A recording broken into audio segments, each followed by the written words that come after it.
अगले दर्शक का सवाल लेंगे। अब चलेंगे हैदराबाद, वहां से नागराज हमारे साथ हैं। नागराज नमस्कार, पूछिए क्या जानना है आपको।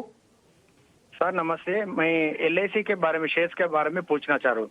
एलआईसी पब्लिक इश्यू आया था, पॉलिसी होल्डर्स का और शेयर होल्डर्स को पब्लिक इश्यू इतना बोल के 900 रुपीज और डिस्काउंट देके पॉलिसी होल्डर्स को इन्वॉल्व करके पूरे इंडिया में दिए सब।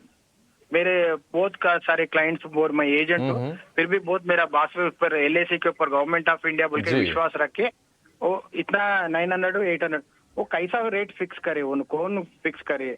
कई बोलते एक साल से एलआईसी तो 5,500 करोड़ उसका एसेट्स है, फिर भी प्रॉफिट पे चल रहा वो LIC organisation. Even though market देखो आजकल कितना बढ़ रहा, बढ़ने के बाद नहीं आप तो देखिए, हाँ आपके जितने भी सवाल हैं नागराज ने बिल्कुल जेन्युइन हैं, और इसमें कहीं से भी हम ये नहीं कहेंगे कि ये पॉइंट आपका ठीक नहीं है या फिर आप ऐसा मत सोचिए। जेन्युइन क्वेश्चन आपके हों, और जितने भी रिटेल इन्वेस्टर हैं जिनको कि ये शेयर अलॉट हुए थे या फिर कर्मचारी कोटे में जिन्होंने आवेदन किए थे, आवेदन में उनको शेयर मिले, उनके ये प्रश्न हैं।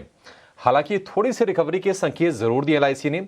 अब 680 रुपये के आसपास ये शेयर ट्रेड कर रहा है, लेकिन 904 रुपये रिटेल वाला भाव था, 890 रुपये के आसपास शायद एम्प्लॉयज़ को अलॉट हुआ था। ये कुछ प्राइसेस थे। गौरांग सर, एलआईसी को लेकर देखिए जो प्रश्न है ना वो बहुत ही जेन्युइन है, सही है, क्योंकि बाजार तो चल रहा है। हालांकि एलआईसी का शेयर भी हमने नीचे जाकर थोड़ा सा रिबाउंड होते हुए देखा है, लेकिन जब तक अपना भाव नहीं आता ना तब तक क्या ही कहें अब शेयर के बारे में। आपको क्या लगता है कि समय दें एलआईसी को? 904 वाला जो भाव था रिटेल वाला, वहां तक शेयर जाएगा? अगर हां तो समय अवधि क्या होगी इसके लिए? पहले तो मेरे ख्याल से इनका प्रश्न ये भी था, ये खुद एलआईसी के एजेंट बता रहे अपने आप को, अभिषेक।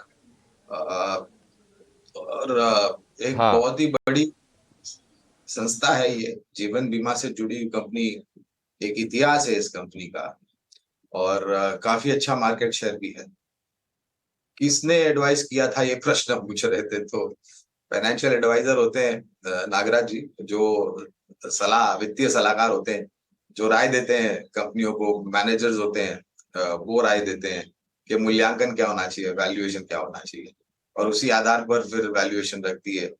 सरकार की तरफ से कंपनी है, आईपीओ में हमारी लंबी अवधि के लिए निवेश की राय थी। उसके पश्चात अभिषेक हमने बुनियादी तर्क के आधार पर एक रिसर्च रिकमेंडेशन भी निकाला हुआ है। और पूरा सिर्फ एलआईसी नहीं है अभिषेक, अगर आप देखें तो SBI life, HDFC life, ICICI prudential life और एलआईसी, ये जो 4 या 5 कंपनियां जीवन बीमा से जुड़ी हुई है, इनका अगर आप रुझान देखें तो बहुत ही सीमित दायरे में रहा है। और उसका कारण यह है क्योंकि आमदनी जब तक आपको बेहतर आंकड़े नहीं दिखाती है तब तक शेयर के दाम जहां है वहां पर रहेंगे।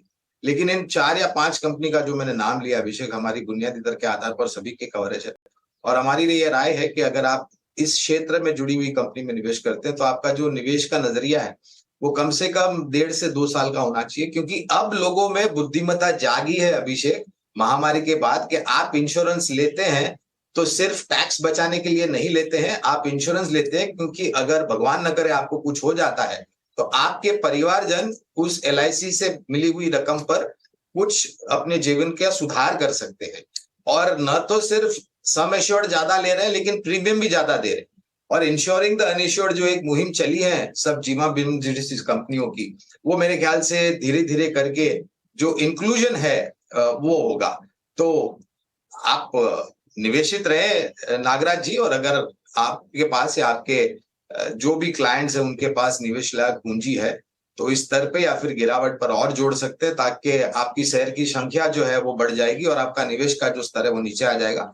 लेकिन कम से कम 1.5 से 2 साल का नजरिया रखें। ठीक है, तो एलआईसी पर विशेष रणनीति आपको मिलती हुई गौरांग जी की तरफ